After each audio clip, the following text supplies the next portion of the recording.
Good evening, crew members.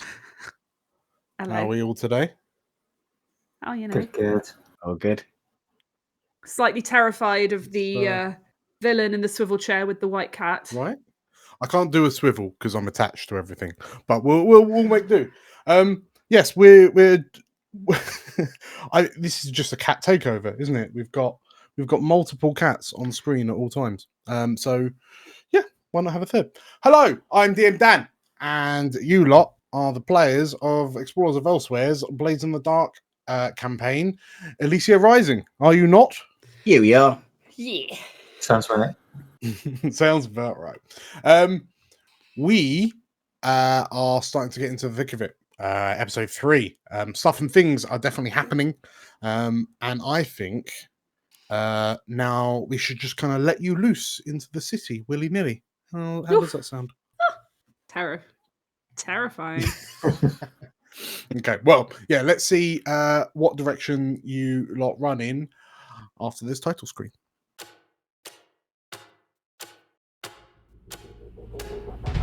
Welcome to Elysia, the jewel of the north. On our gilded streets, fortune and fame can be found by anyone. Hi, I'm Julia, and I'm playing Magpie, an ace of our lurk. Hi, I'm Nate, and I'm playing Cavern, a dragon-scent slide. Hi, I'm Meg. I'm playing Frida, a wolfkin cutter.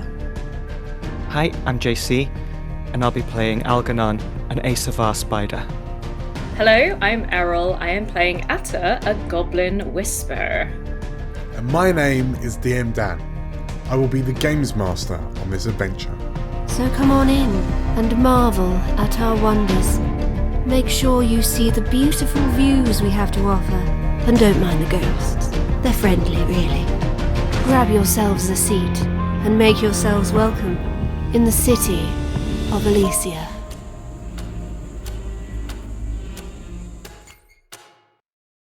After Elysia was sealed away inside a shimmering blue sphere, life as the citizens knew it was turned upside down. Families torn apart, homes lost to the void, communities racked with fear. But one thing has remained relatively constant: a general mistrust of anything with an arcane nature. After all, we have all heard a story or two of careless wizards meeting accidentally explosive ends.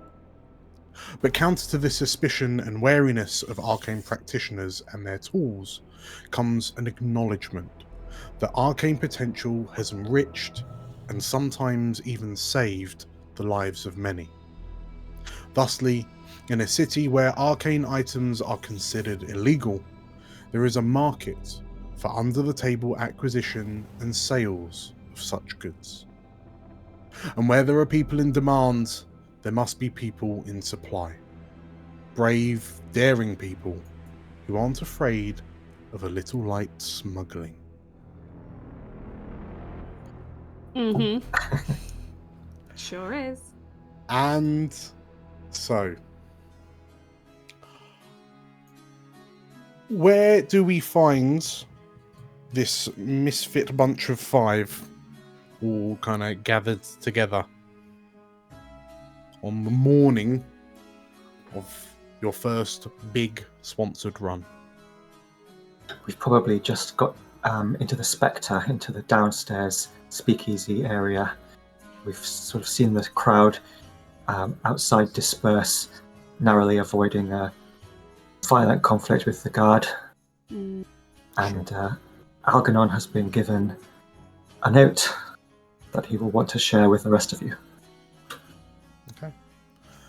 And sure enough, there is a note that arrived via courier, not more, just mere minutes ago, and it is inscribed in the slightly wobbly and sweat-smeared ink, like handwriting, of one Musto Vaan, the leader of the coalition of gangs known as the Cobbles.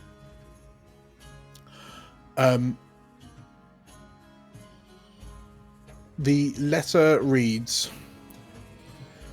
"Dear friends, there is a warehouse in Dustry Hill that I've found myself storing certain items in. Due to current social political disruption, the owners of the warehouse have found themselves misplaced. I urgently require an item from my inventory within the warehouse, and returning it to my stronghold would be greatly appreciated. Attached are some drawings of said item I require retrieving, drawn by our expert, Old Tom." And Is Lazy Tom now old? no, there's two. Presumably. Taking turns His being. gang just named Tom. It's Lazy Tom's dad, yeah. Yeah. Old Tom taught everything to Lazy Tom. All he knows. So as you look at the kind of attached bit of parchment, you see what looks like an orb with a number of kind of what seem like, well, the drawing doesn't help, and it requires Atta taking a quick peek to sort of like piece together some of the ideas. But yeah, it's a sphere with what appear to be these kind of like bands that wrap around it. One of you from sort of like Magpie, from your perspective, it almost looks a bit like a ball of yarn until Atta kind of starts pointing out that no, this looks like some sort of like arcane apparatus. It's relatively just from the general kind of the look of it, Atta, I suspect you've probably seen and kind of dabbled with things like this in the past. But yeah, generally, like the bands are likely some sort of metal contained around this kind of orb that, you know, in a pseudo protection kind of thing. The bands will slide round and move. There's usually kind of runic inscriptions along the metal bands, and so on and so forth. And Algernon, as the picture of this thing is being looked at, you note down the address of this warehouse, and yeah, within Dustry Hill, you know it to be, like looking at the street name, it is quite near. So it's the northern half of Dustry Hill, so it's north of the river, like north of the canal, about 2/3 of the way up the hill before you reach the Vale, you reach the barrier. There are a number of kind of warehouse. It's a bit of a warehouse district, if you will. There's a number of kind of storage container warehouse type buildings in that area, just sort of like out of the way kind of thing, but still relatively near a main road for retrieval. And you also see that Musto would like you to transport this to a second address, this time in Waterside. So over the address of that, you know it to be on the sort of like southeastern side of the river. So you have to go down through Dustry Hill, cross the bridge over the river at Waterside to get to your destination. In the grand scheme of things, not a particularly long journey, but quite public, especially in and around Waterside and the market.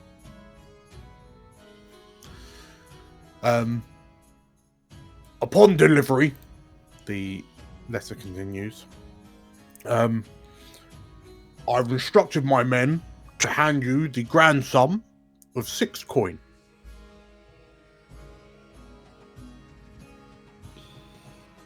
Can we gauge from the picture what sort of size it is at all? From the picture, no. From Atta, you would probably know that something of this size, it's relatively bulky, probably about 2 foot in diameter. So it's not something that you could like hide under a coat, for example. I was going to say, nothing you can pop up your jumper. No. So how big did you say? Sorry, Dan. About 2 foot in diameter. This orb. Okay, so quite sizable. Okay. Quite sizable, yeah. You wouldn't be able to hold it in one hand. It would be a two-handed job, or you'd need to transport It's it. a real in dummy to you, dummy to you kind of thing. Okay. Yes. How heavy? Do we know how heavy it is? That until you pick it up, you wouldn't know. Can you not tell us, like, slightly? Give us some idea. Is it I mean, kind of put your back given out its- heavy, or is it Given its just light as a size, feather? even if it were relatively light, it would It's be just quite bulky. cumbersome to hold. Still yeah. bulky. Yeah. So that's all the detail that Musto really kind of goes into. That like where it is, what it is, and where it needs to go to. This arcane apparatus. You note the absence of like what it is, specifically what its purpose is, or any kind of real detail on the artifact. And given what you know about Musto, it's tough to say whether he either forgot to inform you, he doesn't care to inform you, or he just doesn't know. Algernon, is there any information that you would like to gather? And if so, how are you going to do that? Well, I'm rather curious about the fact this warehouse's previous owners were misplaced. I do wish Musto would be rather more forthcoming with his information. I also don't suspect that what he's asking us to procure belongs to him, but that's not really our problem. Yeah. That's. I mean, from everything you know about Musto, you realise he's rarely completely above board and honest. He's always sending us to pick up his own possessions from some place or another in the city. Why doesn't he just have the keys? You don't think he's trying to set us up? I hope not, but if it comes to that, then I'm sure we can be prepared to outwit that sweaty little man. Shouldn't be hard. So yeah, is there any information that you're looking to gather?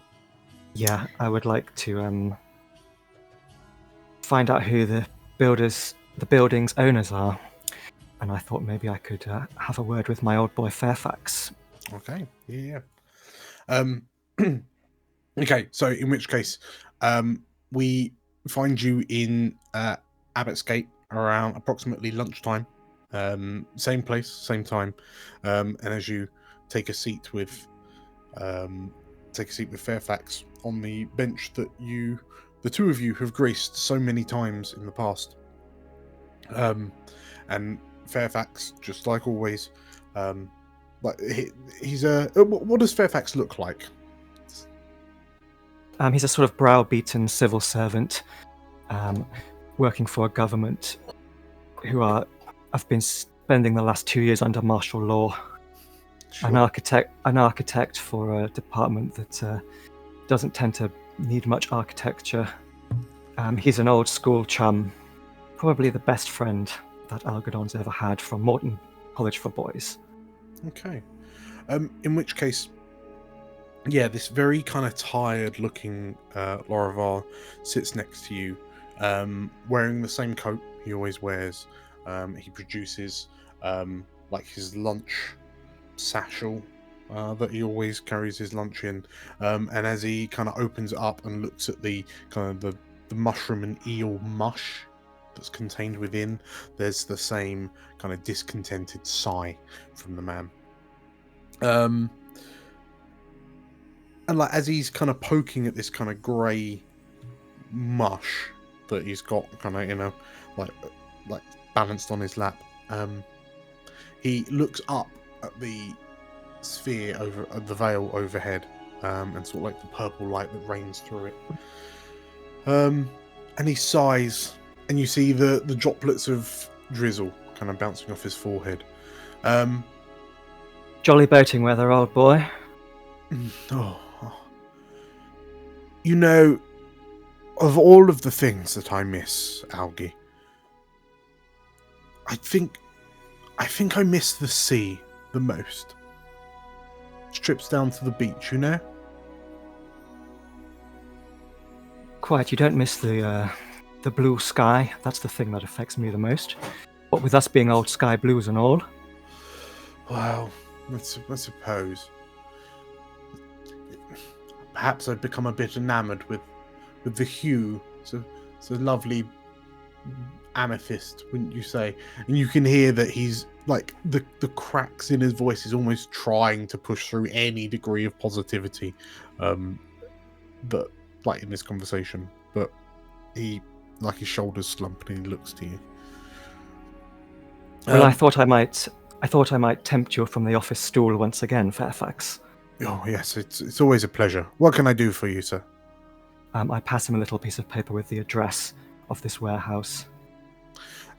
He reaches inside his sort of like jacket pocket, pulls out a thin pair of spectacles, balances them on the end of his nose, and kind of has a little look. He looks at the address, he frowns a bit, and oh yes, that Amringer. Yes, that warehouse, Amringer and Daughters.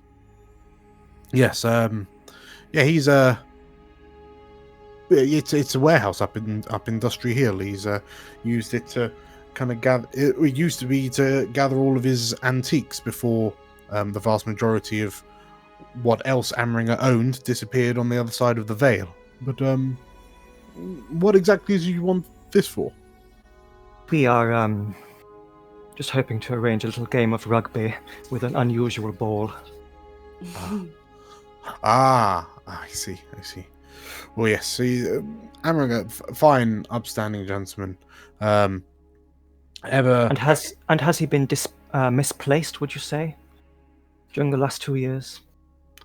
He frowns, and Fairfax frowns for a moment, and, well, I can't imagine why he would. I mean, with all of the trouble over in Old Town, I can't imagine a fine, upstanding Asavar like Amringer would, or his daughters, would have anything to do with that sort of nonsense. I mean, Amringer always kept very good social circles. He rubbed a lot of shoulders with some of the nobles. So yeah, I can't imagine him getting kind of muddied with the riffraff. And that's really the only reason why I could think that he might have gone missing. I mean, he's such an inoffensive man. I can't imagine he would have irritated anyone. Except maybe other antique dealers. Sometimes the inoffensive don't mean to cause offense, but they end up doing it anyway. Well, if you do happen to see Amringer, I mean, fingers crossed, maybe he's just locked himself in there or something. Do say hello. And yes, if you ever need a spare for that rugby team, I'd be more than happy to jump in, old boy. Thank you, Fairfax. And Fairfax. Yes. What's your favourite variety of mushroom? He is taken aback by your question, and then he slowly looks down at his food, and not this, he says, as he just starts like poking through it a bit more. It just occurred to me recently that's the sort of thing I should know about you. He thinks about it, and once upon a time, I would have said a good old portobello. But now the thought of something so bulbous makes my stomach turn. Quite well, I'm heading over to Waterside soon. I'll keep an eye out for you. Thank you, he says. And Cheerio, old boy. He nods. There's a hint of sincerity on his voice, and he waves you off, and you see him just kind of prodding at his food with his fork. Okay, so you have a name. Does anyone else want to do some gathering? The thing that I was thinking of, although I don't know whether I would be the best person to do this, is figuring out the optimal route, and then potential, alternative routes should primary route get. Basically my one as well, so okay. Yeah. So that makes sense. I would do the two of you want to go do that together? we could collaborate, couldn't we, on that one? I mean, is it? Do I remember from one of the other sessions about like, is there a version of the help action? Yes. So Yeah. you can like help someone else. It's in exchange for 1 stress, I believe. Yeah. Can also do a group you give them action. an extra die or something. Yeah. So if shall I take the stress, or do you? I'm happy to take the stress. After last time, It might depend slightly on what we're rolling for it. Like, what would we say is a convincing skill to roll for researching? It's So do we roll for this? I guess we do, don't we? Yeah, based off what you're saying, to me that sounds like a survey, because you're looking at the evidence, you're predicting outcomes. I've got 1 in survey. I've got 0, so if I help you, okay. then So if you help, least... take 1 stress, and I will roll with 1 extra die. Can I just clarify something though, Dan? DM. If I do this, can I not do another thing, like in this sort of gathering info round? You can do. Obviously, Okay. just bear in mind that the more times you roll, the more chances there are that things might go wrong. Yeah, the only other thing that Atta might be useful doing is any kind of research into this magical device, like will placing it wrapped in cotton blankets activate it somehow? Just any. Sure. Okay. Well, first off, let's do the route. So yeah, so the 2 of you are going to the address and then working back, or are you starting from the end point, the destination, and working to the warehouse? How are you going about doing this? I mean, does it make a huge amount of difference? I guess I think we'd probably go to the location area, right, and sort of scout it out. Okay. Well, the location, which is like the abandoned antiques place, it's likely a little bit more sus. Is it a little bit more sus than Musto's? Sort of. I'm assuming we're dropping off somewhere that Musto uses, so there'll be Musto-y people around. Yes. Yeah. You suspect it'll be a Cobbles stronghouse, or.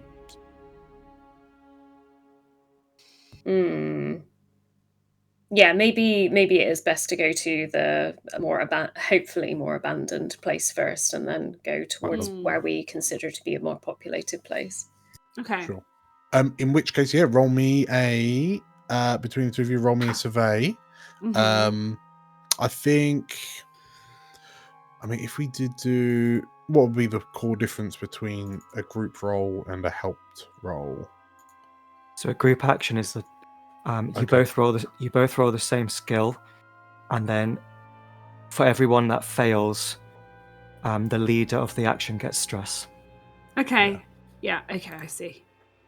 So I'm not rolling with any added dice, basically, because I'm not getting any help. We're just both doing it.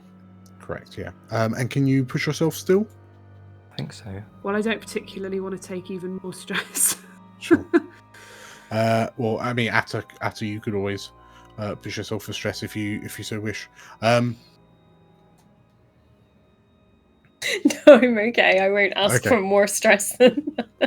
Wait, so who's leading this? I think you've got a better survey than me. I don't know if that makes a difference. But it's who takes the lead is who takes the stress, right? So yeah, it doesn't. Yeah. Okay, so it's up to the dice as to like. I'll lead then, so I'll take whatever stress goes on my dice. Okay. In which case, after if you're taking a more kind of public route, and Magpie's taking a more kind of discreet look, just seeing 2 sides of the coin. Sure. If you both roll up. Survey, right? Yeah. Mm-hmm. And we still do risky standard, and then just straight up roll. Risky standard, because I think it's mainly just the result, the number that we're interested in. Oh no! I don't know why. Oh dear! Because you have 0 in it. So when you have 0 dice, you roll 2 and take the lowest. Okay. Okay. So off the back of that, Atta, you would take 1 stress for the 1 failure. The best result is the overall effort for everyone, and then the character leading the group action takes 1 stress for everyone who failed. Okay. Okay, so it is All a right. so it is a partial success. Okay, that tracks. Right. So in that case, as you're going through Dusty Hill and you're kind of like scoping out like the lanes, the streets, and whatnot that you want to use, Atta, where you are taking the more public kind of route, and while Magpie's sticking to the shadows, you do find like the route that you want to take. But as you get closer to the warehouse, you start to notice more and more, like there's a commotion going on, and in the road leading up to the warehouse, you notice the streets being cordoned off, and there's a small group of red and yellow tabard wearing people. They all seem to be wearing the same sort of tabard, and as you kind of get on some boxes to kind of see over people's heads to kind of see what's happening, and the both of you recognize these individuals who are like strong arming like citizens away from the street and like really kind of brute force and intimidating people back. They are wearing the tabard of the Shield of Elysia, which is once upon a time they were followers of like Yala, the Castellan, the divine goddess of like defense and protection. But ever since Elysia was lost, their faith in defense has turned into something a bit more aggressive, where the best defense is a strong offense kind of mantra. And they appear to be they've locked down the area around that warehouse. Right. And like Atta's, like as you're peering up, two of these like zealots spot you, and like you see them kind of whisper to each other, and then they start moving forward with some sort of, there's a strong sense of like aggression in their eyes as they see this kind of goblin peering over and seeing what's up. And Magpie, it's only with your kind of timely intervention that you're able to pull Atta out of the line of fire and kind of into a discreet back alley. So it would seem that the Shield has business in the area. Right. Yes, Errol. Cordoned off with Like, as in they're sort of like they're forming there's a wall of, there's like two or three people, like 2 or 3 of the shields in the street, just like kind of knocking people back, and like you see the citizens kind of yelling, "Oh, I need to get to my house!" And like these zealots are just kind of, so you watch one of them kind of push like an older man like backwards so hard that he trips on a cobble and falls over, and you see the 2 Shield of Elysians kind of sneering and giggling to themselves as this guy has to pick himself up from the ground. So is this the immediate area around the warehouse? Is the actual warehouse cordoned off? It's just in the area of. So it's in the area of. So it's difficult to say, but so effectively, the warehouse that you're targeting is in like a small. It's effectively like a street of warehouses, if you will, and the Shield seem to have cordoned off that street. Like they're guarding that street. But yeah, from their very kind of rough and tumble like attitudes towards everyone, they also believe that anything arcane is inherently dangerous and must be destroyed to ensure the safety of Elysia, which is something they hunt down, they pursue with a relentless force. So you know this much at least. Okay. Otherwise, Magpie, you know that looking at the two of you actually looking at the buildings around, a lot of these buildings up in Dustry Hill are kind of tall, narrow buildings. The warehouse in particular, you can see even from here, has like the warehouses are all 2-story tall. Obviously, larger items downstairs, smaller items upstairs. Cavern, anything for thou? Just wondering if there's anything.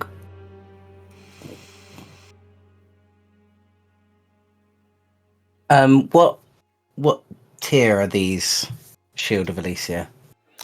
So you know that whilst the shield, like the zealots, are dangerous, but they're not too numerous.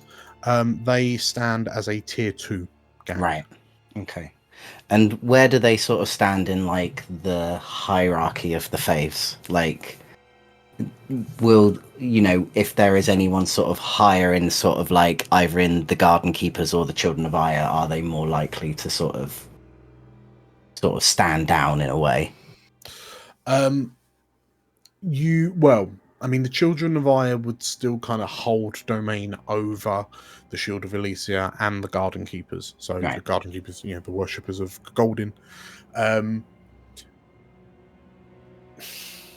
So the shield, like the Shield of Elysia, they believe that what they're doing is the right thing, but they're just a bit more kind of aggressive and direct in how they go about doing it.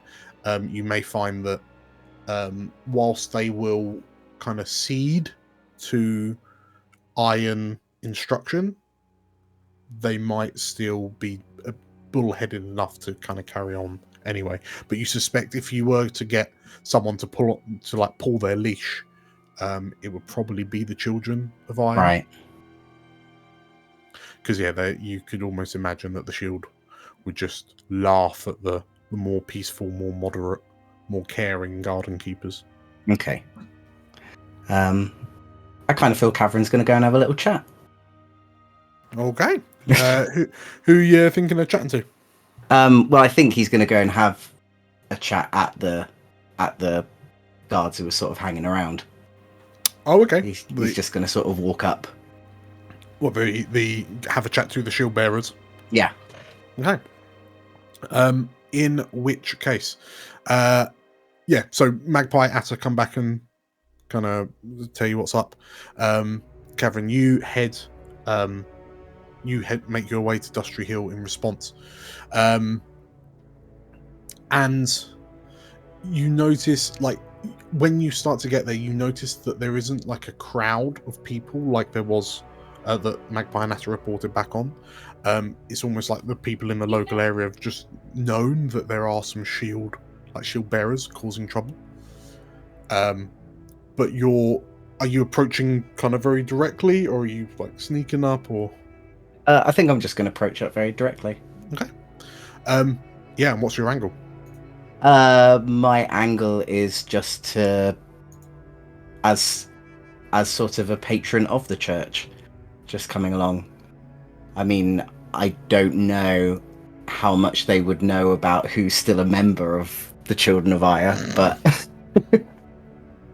I feel like he's going to try and sort of, he obviously doesn't have like the uniform of the Children of Aya, but he's going to try and rack up something that looks a little bit close to it. Yeah, as you do, it's this very kind of stiff-backed Laravar woman. Her hair pulled back in a very tight, it almost looks like a painfully tight ponytail. But like she turns to look at you, and you notice that she's kind of leaning on this very heavy-looking sledgehammer. And like she eyes you with a sense of kind of suspicion and interest. And when you get close enough, she tilts her chin up and, "Citizen, the street's off bounds, I'm afraid."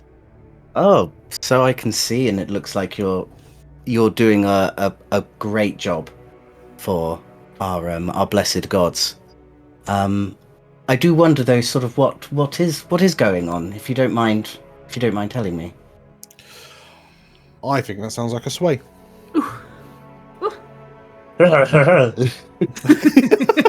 Oh, do that good. Do that good. Would you risky, like to push? risky standard? It'll be a. It'll be a risky limited Ooh. right now. Well, she's not having any of your charms. A risky limited. Yeah. She's Yeah, a zealot. unless you want to push yourself to get extra effect or extra dice, or A push yourself. That's a stress, isn't it? yeah, 2 stress. Yeah. 2 stress. Yeah. Go on then. 2 stress. Push myself. Go One on dice. then. Let's do this.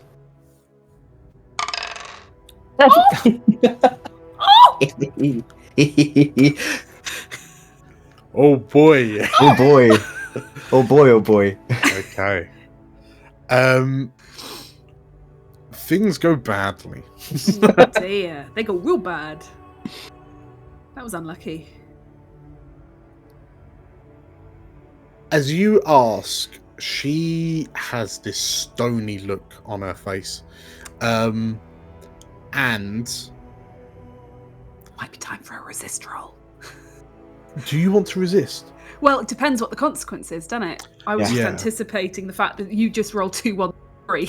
It's not Well, going to be good, That's is the it? point. Yeah, I need to do. So yeah, she's stony faced.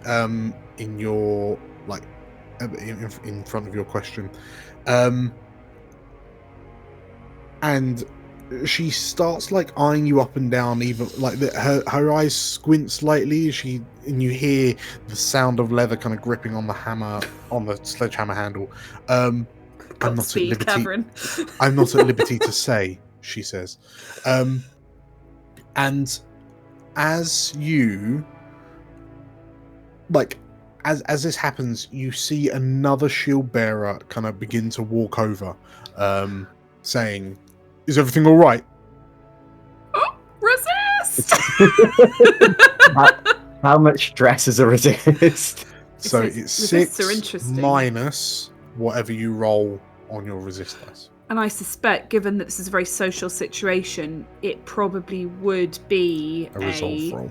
a resolve roll, so Yes. which you're good at. Yeah. Let's go for a resolve then. So then, yeah, whatever your highest number is will come off the 6 stress. Right. So just let's- don't roll another 1. No modifiers on that. Let's go. Okay. Okay, so you take 2 stress. Ooh. So the second individual, like the second shield bearer, kind of walks halfway to you, and is everything all right? And she turned this, the lady you've spoken to turns her head and goes, It's fine. He was on his way anyway." And with a nod, the second shield bearer turns and heads back to walk down the street that the warehouse is on.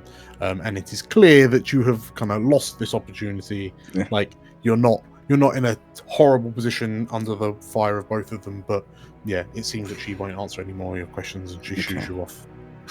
Fair enough. No That's hammer in the face today. Not today. No, but at least you haven't kind of sufficiently raised their suspicions in the face of your questioning. Like you will be forgotten rather than remembered. What, this face? Okay, so you've done a bit of info gathering. Any more info that you want to gather? Atta, you want to do an attune? I'll do a little bit of research. Magpie or Algernon, do you want any? Nah, Algernon, I'm cool. good. Anything? I'm good.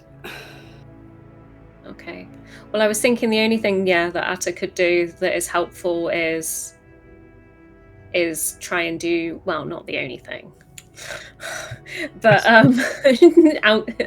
she could go do some as much studying as she is able to do with the resources that she has access to as to how to handle this device as and when or carry it, contain it, whether it needs to not be jostled.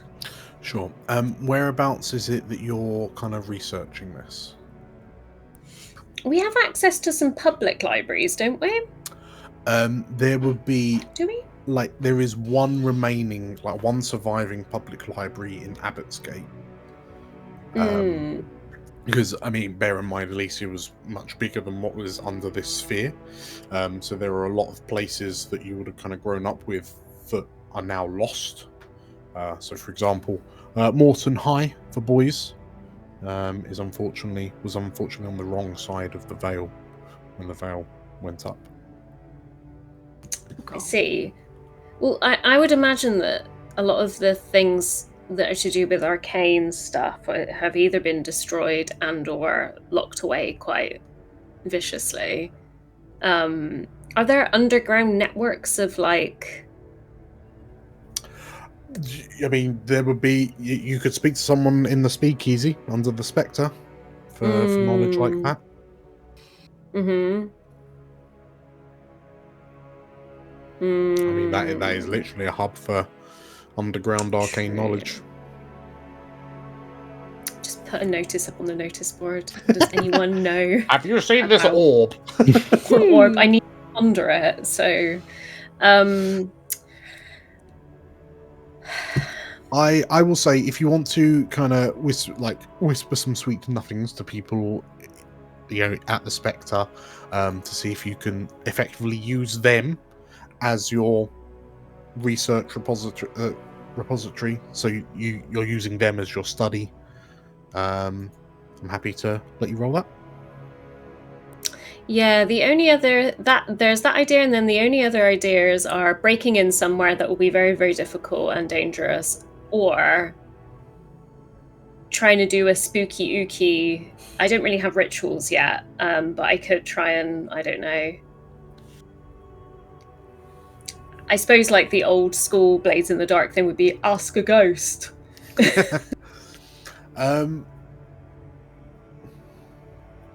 You could, I guess, with a tune, bear in mind that, our tune is slightly different. If you wanted to attune, you'd have to do it nearer. Like, you wouldn't be able to do it back home. You'd have to be in the vicinity of the item, and then you might be able to, literally kind of attune to it. Like, close your eyes, scrunch your face a little bit, clench your fists, and then try and get a vibe for what. Effectively, you're doing like an innate detect magic, if this were D&D terms. I feel like when we're near it, it's going to be a little too late. But then we could flash back to, and well, no, we couldn't, because I'd have to have been there to know the information to flash back to have something that contains it. So, I mean, we could effectively do a flashback while the two of you were scouting out. Yeah, I suppose, the best time to have tried to... So this item was in the abandoned, like, antique factory, right? So you weren't able to get super close, but you'd still be able to try and figure out what it is, because you're almost certain it's magical in nature, like arcane magic in nature. It's just a case of what it is. Okay, I'm gonna try to ask it.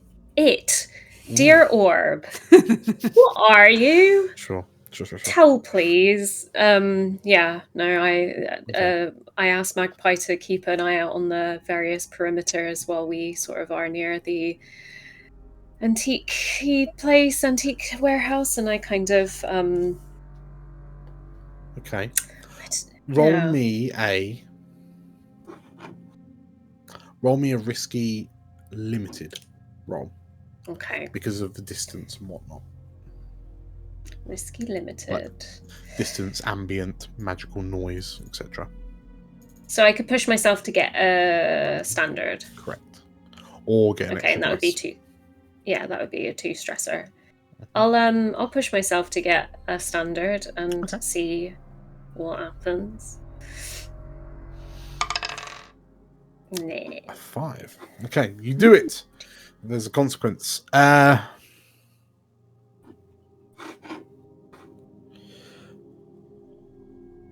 I will. Okay. So, because this is gathering information, what I'll say is, you ascertain that the item itself is, like, if we'll use D&D terminology here. The item, there is a faint kind of source of divination magic So thankfully, it's not the explosive type of orb. Okay.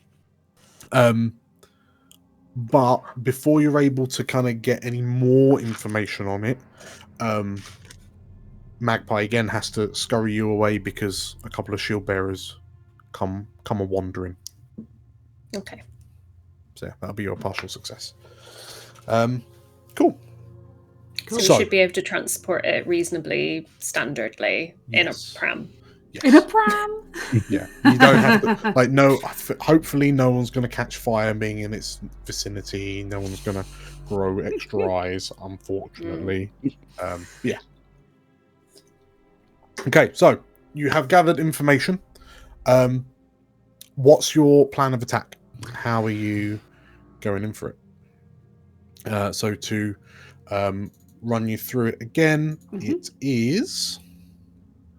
Where... JC, I've lost the methods of approach. So Oh, it's no. assault, deception, stealth, occult, social, or transport. Thank you. I imagine it starts as a stealth, where we kind of sneak into the warehouse and find this thing, and then on the way between locations, it's kind of deception because we're pretending one of us is pushing a pram with a baby. So you're definitely going with the pram idea, yeah? Well, I liked it. There's potentially a social or deception connection if I can find Amringer or his daughters. Yeah. Well, that is... yeah. So are you hoping that Amringer might be in the building? Or are you doing a real quick gather? He could potentially give us access to it with a light spot of Algernoning. Did you want to try and give that a go before we start the run? Yeah, I think just an extra little bit of information to find out Sure. what his deal is nowadays, what his daughter's deal is, and if he's approachable. How are you planning on kind of reaching out or finding out information about Amringer? Who are you going to, or where are you going to? I think following my chat with Fairfax, I'm going to sort of consort my way through the other old boys that I know. Sure. Um, I mean, that sounds absolutely fine. Yeah. Please roll me a consort. No. Okay. As you kind of go around and start asking, no one, like Amringer was such a wallflower. No one really seems to know anything much about him ever since, post education.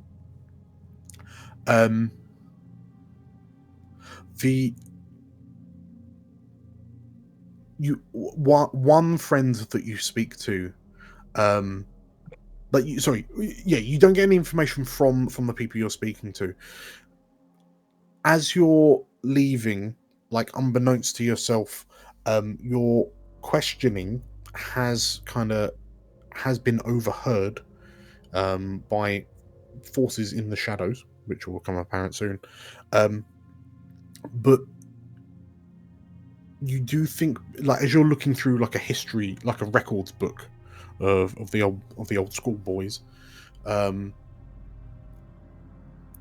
you think back to what Fairfax said. Oh, he rubs shoulders with a lot of nobles, and it dawns on you that part of the reason why he was kind of notable in your life is that he also had ties to House Antalya. Aha. Yeah, and it makes you like you probably haven't seen him. You've had no reason to see him since the veil went up. But you do begin to wonder if he's also got the red eyes. It's likely. So whilst you may have your suspicions, you don't really have any concrete information about his unexpected misplacing. Sure. So whoop, flashback to the present. So yeah, if we're entering in the warehouse, like you can either sleuth your way in through the shield bearers or sneak your way in, and then I guess if you wanted to do a deception to kind of lure the shield bearers away / have the pram at the ready. Do we choose our load? Are we at the loadout point? It will be, yes, yeah. So Okay. that's How are you going in, and what equipment? Like, how much equipment are you taking with you? I love that I was like loadout time, and then I don't actually know the answer to that question. Yeah. So let me think about how much loadout I want. But I guess the real question for the point of entry is like how are you going about getting the item? Because that's going to be the first point of call, right? Are you sneaking in, or are you talking your way in? Are you fighting your way in? My instinct is always to sneak, so For sure. I'm probably not going to be a lot of help for other people with different ideas. Can talking happen and sneaking also happen? Like the talking is the distraction and the sneaking is the getting in, but it does mean splitting the party. Yeah. So we could do the social entrance would be talking your way in if Cavern wants to get in on that action. Yeah, more than happy to do that. Okay, so talk social distraction out front and sneaky lurk out back. Okay, cool. Where's Algernon going to be during all this? Back home looking at a well-drawn map? Yes, I'll probably be out on the barge. The nearby canal. Sure.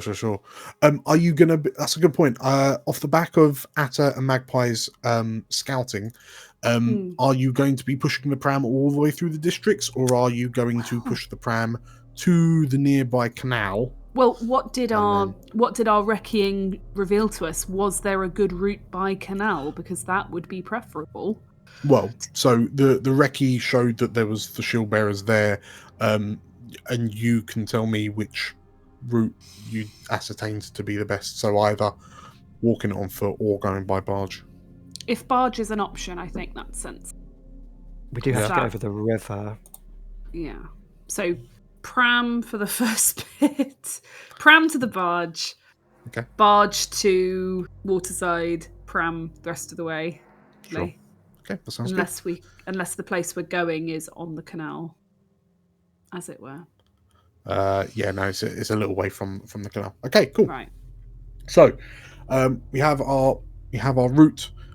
We have our point of entry.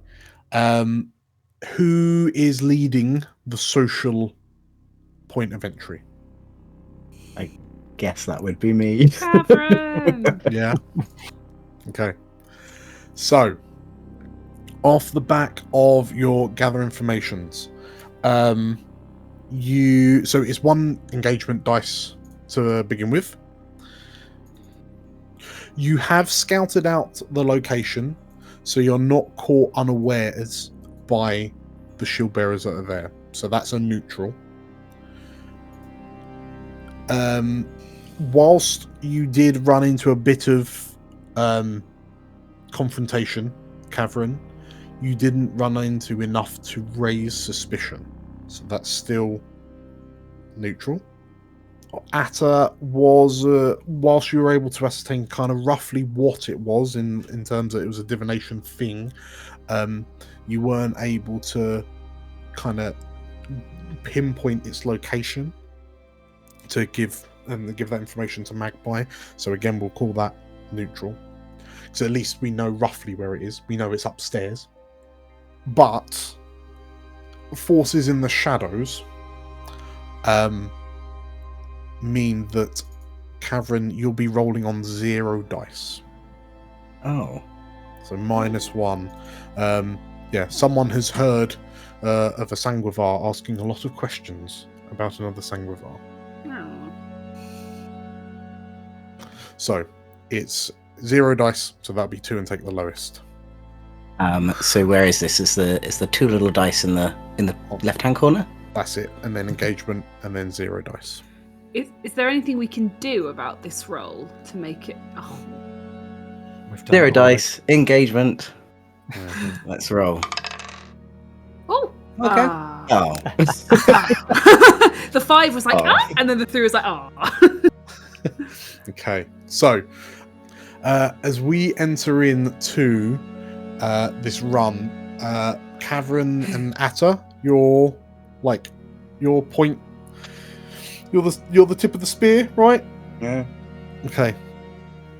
In which case, Oh no. as the two of you approach, and Cavern, you kind of, oh no, you realise that it's the same woman that you bumped into earlier.